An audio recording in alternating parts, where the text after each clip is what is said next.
You ask Tiger to solve. This deals with linear equations with one unknown. The final result is n equals 7. Let's solve it step by step. Simplify the expression. Expand the parentheses.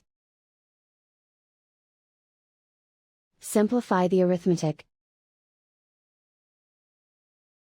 Multiply the coefficients.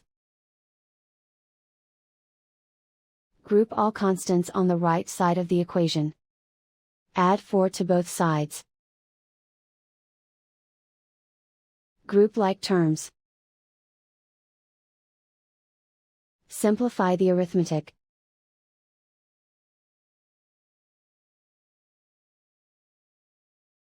Isolate the n. Divide both sides by -24. Cancel out the negatives. Simplify the fraction. Cancel out the negatives. Find the greatest common factor of the numerator and denominator. Factor out and cancel the greatest common factor. And so the final result is n equals 7.